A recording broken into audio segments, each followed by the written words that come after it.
You will hear a number of different recordings and you'll have to answer questions on what you hear. There'll be time for you to read the instructions and questions and you'll have a chance to check your work. All the recordings will be played once only. The test is in 4 sections. At the end of the test, you'll be given 10 minutes to transfer your answers to an answer sheet. Now turn to Section 1.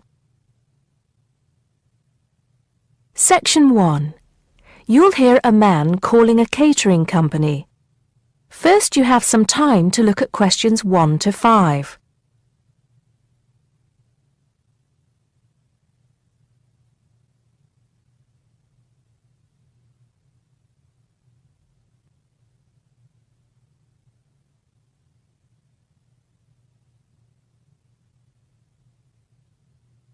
Now we shall begin. You should answer the questions as you listen because you will not hear the recording a second time. Listen carefully and answer questions 1 to 5. Hello, 5-star caterers. Can I help you? Oh, yes. I spoke to you an hour ago about the arrangements for our end-of-term party. Oh, that's right. It's Mr. Saunders, isn't it? Actually, it's Sanders. That's S-A-N-D-E-R-S. Oh, I'm sorry. I'll just get that down correctly on the form. Okay, Mr. Sanders, sorry about that. No problem. Well, I've got the details you asked for, so I thought I should call you back quickly and book. Good. Let's fill in the form, shall we? Great. First of all, can you give me a telephone number? Somewhere where you can be contacted during the day. Yes, it's 445-6786. 445-6786. Okay. And do you have a number where you can be contacted outside of office hours? Well, I'm at work till late in the evening, so use the same number, and if I'm not there, you can leave a message. Thanks. I'll make a note of that. And how many guests shall I put down? Okay, that's changed. So instead of the figure I gave you before of 85, it's now only 50. It's much lower, I'm afraid, because a lot of people can't make that date. That's not a problem. Can you remind me of the date we'd set? Yes, it's the 25th of June. Okay, that's fine. Before you hear the rest of the conversation, you have some time to look at questions 6 to 10.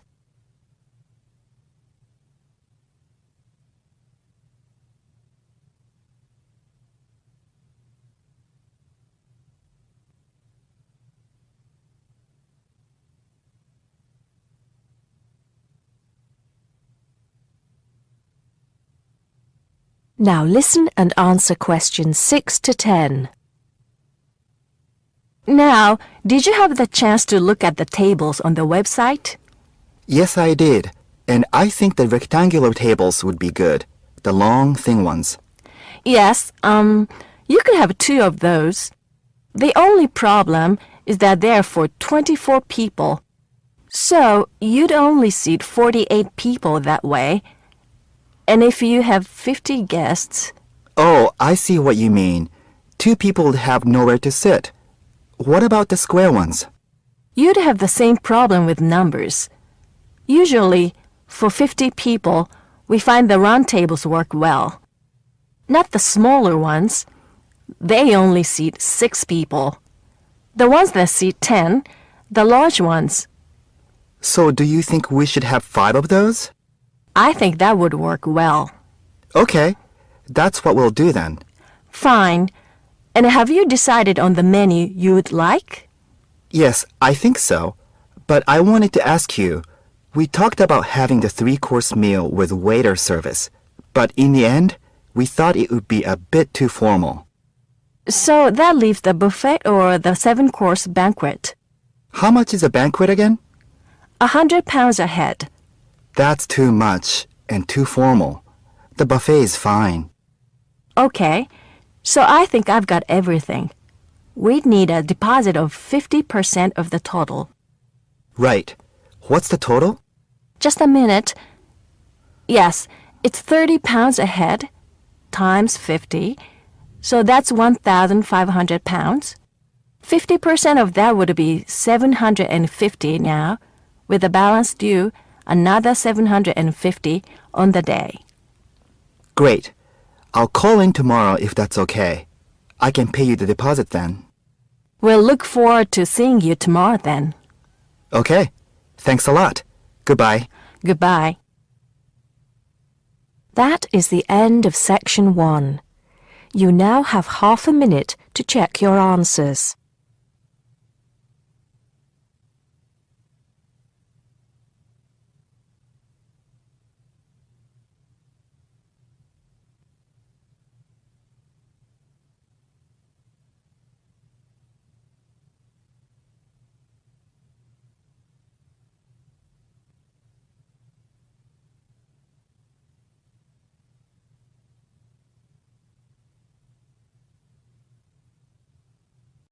Now turn to Section 2. Section 2. You'll hear a guide talking to a group of tourists about Buckingham Palace. First, you have some time to look at questions 11 to 17.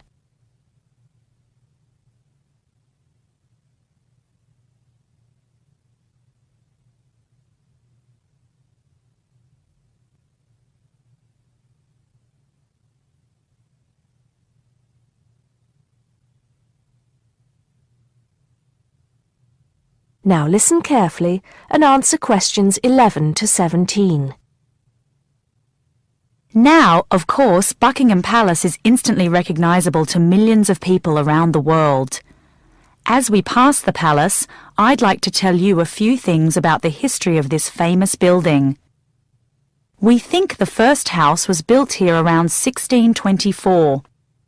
In 1674, that house burned down and a new one was built, called Arlington House after its owner, the first Earl of Arlington. Then, in 1703, the first Duke of Buckingham changed the design of the house and the name. It was then known as Buckingham House. The building we see in front of us now has undergone many changes since it was first built. The east front, which is the part we see from the road, was added as part of the work done by Queen Victoria and was completed in 1850. But the palace has remained pretty much unchanged for nearly 100 years. The last major changes to the structure were made by King George V, who, in 1913, had the east front redesigned as a backdrop to the large memorial to Queen Victoria, which had just been placed outside the palace gates. Since then, only minor changes have been made. I should point out, though, that the palace was bombed 7 times during the Second World War, most seriously in 1940, when the palace's chapel was destroyed. Today, of course, it is the home of the royal family, but that wasn't always the case, although they did own most of the land it was built on. It was George IV who turned it into a palace, doubling its size when he became king in 1820. He had inherited it from his father, King George III, who, in 1761, had become the first royal owner of the building, though it was still not used as the home of the royal family, just as a private home for Queen Charlotte. It was known as the Queen's House at that time. King William IV finished the work after his brother, George IV, died. But King William never moved into the palace. In fact, in 1834, he offered it as a new home for Parliament after the Houses of Parliament were destroyed by fire. The offer was not accepted, though, and in 1837, when Victoria became Queen, the house became the main royal residence in London. However, Victoria and her husband, Prince Albert, found the house too small, so they carried out building work to further enlarge it. This included building the east front, which I've already mentioned as the part we are looking at now. Victoria was also responsible for moving the Marble Arch, built as a part of the palace itself in the 1820s, to where it stands today, separate from the palace on the corner of Hyde Park. For 20 years or so, the palace was often the setting for huge banquets, dances and musical performances. This period lasted until Prince Albert died in 1861, after which Victoria spent very little time there, and the palace was hardly ever used. Before you hear the rest of the talk, you have some time to look at questions 18 to 20.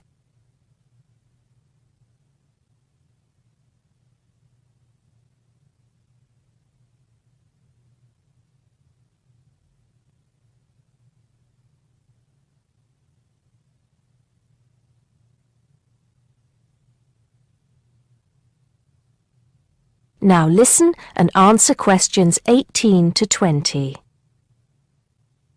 When Victoria died in 1901, Edward VII became king. He was responsible for most of the decoration inside that exists today, and the dark days of the later part of Victoria's reign were fairly quickly forgotten as the palace came back to life. The palace has been in continual use by the British royal family ever since. A lot of people ask me if they can visit the palace. One way is if you're lucky enough to be invited to one of the 3 garden parties usually held every year. As many as 8,000 people attend these, although most of them do not get to meet any members of the royal family, and they don't see much of the inside of the palace. The garden is, however, quite spectacular, and it is the largest private garden in London, with an artificial lake, 30 different species of bird, and over 350 different wild flowers, some of which are extremely rare. Inside the palace, there are 240 bedrooms, 92 offices, and 78 bathrooms. There are also 19 staterooms, which are used for official engagements and ceremonies. Members of the public are only allowed to visit the staterooms, and then only in August or September when the monarch is not there. It's worth it, though, because there's a lot to see in the staterooms, including examples of some of the world's best art with works by Rembrandt, Rubens, and Canaletto. The tour, which lasts up to 2.5 hours, ends in the garden, where you can see more of the outside of the palace not visible from the road. That is the end of section 2. You now have half a minute to check your answers.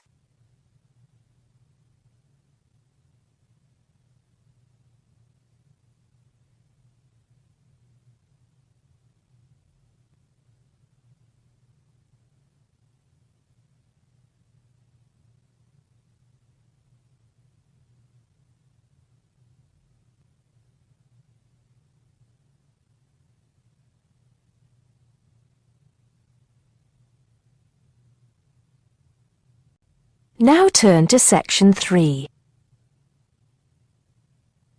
Section 3. You'll hear 2 university students discussing a social science lecture they attended. First, you have some time to look at questions 21 to 24.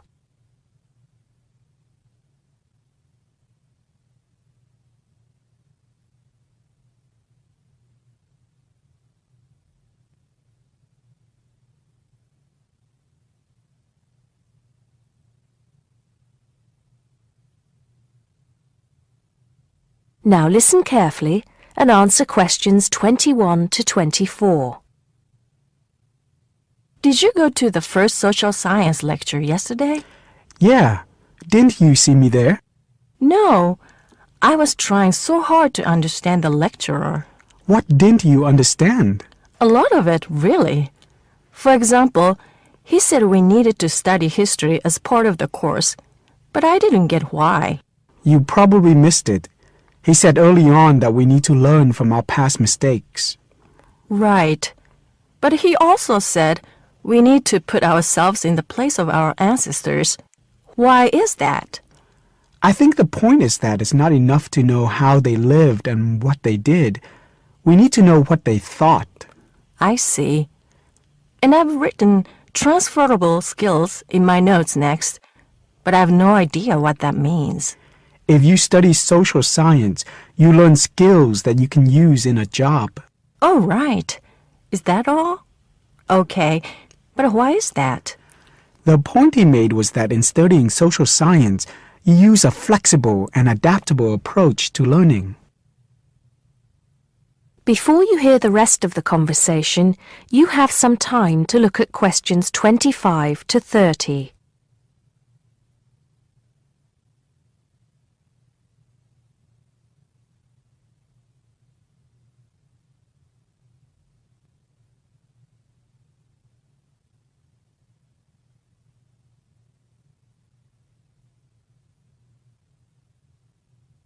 Now listen and answer questions 25 to 30. He also kept mentioning all the other subjects we will need to study as part of the course. I didn't write them all down, did you? Some of them. I think I can make sense of my notes. The first one was anthropology, which he said would cover prehistory and archaeology as well. Okay. Then there's economics. I wrote down that this was not meant to mean that we will spend all our time looking at economic theory, but more that we need to see how humans behave. That's good. I don't think I could handle economic theory. He said something about education too, didn't he? Yeah.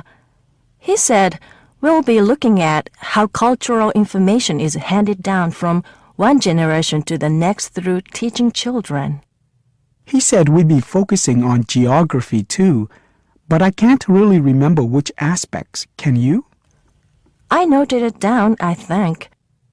Here we are, yes, particularly in relation to urban planning.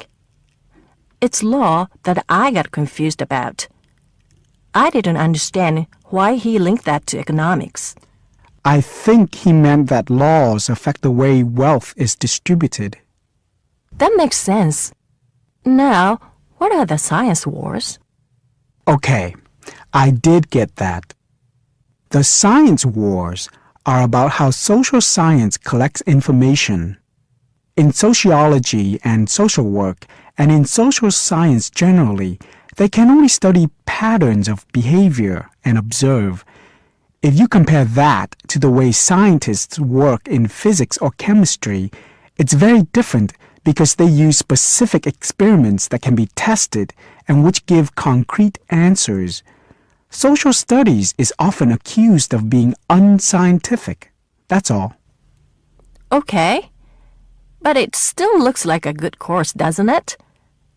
You don't have any regrets, do you? None at all. I'm looking forward to it. That is the end of section 3. You now have half a minute to check your answers.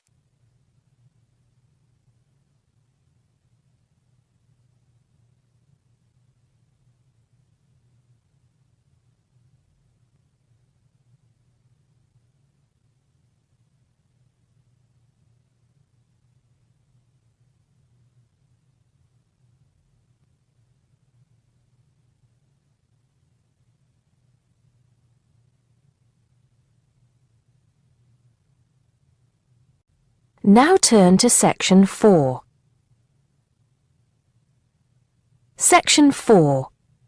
You'll hear a lecturer talking to students about America in the 1960s. First, you have some time to look at questions 31 to 37.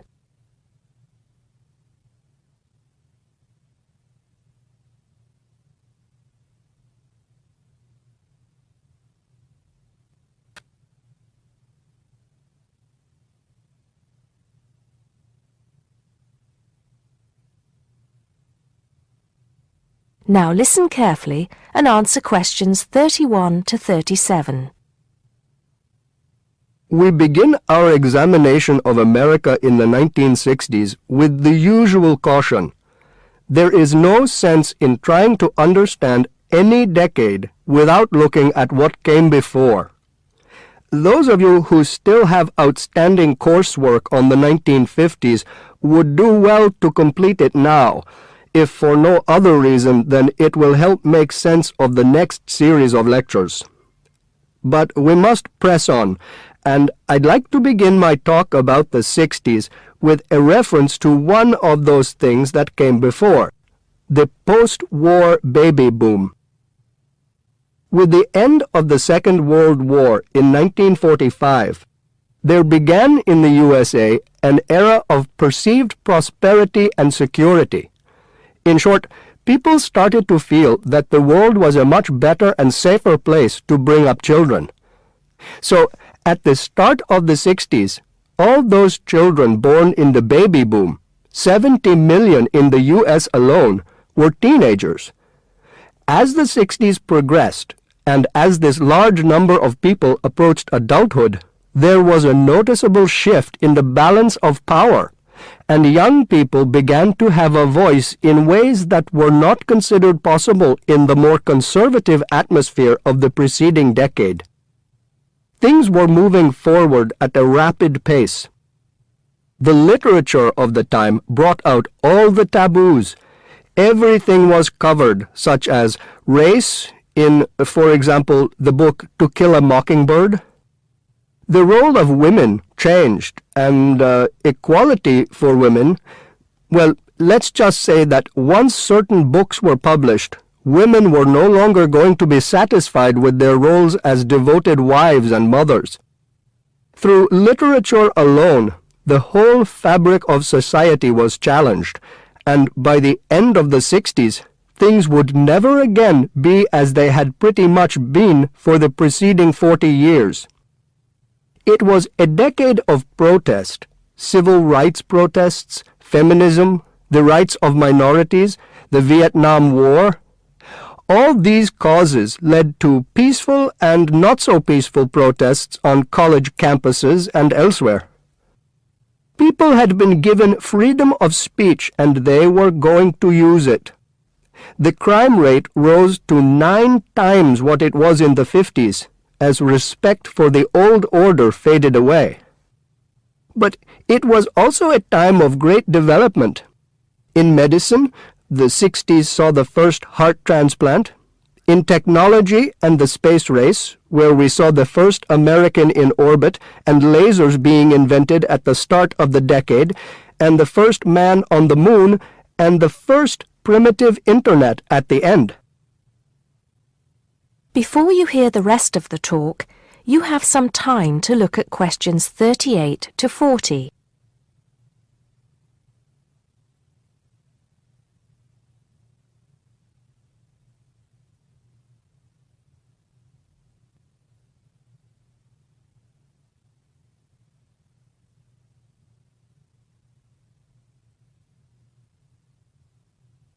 Now listen and answer questions 38 to 40.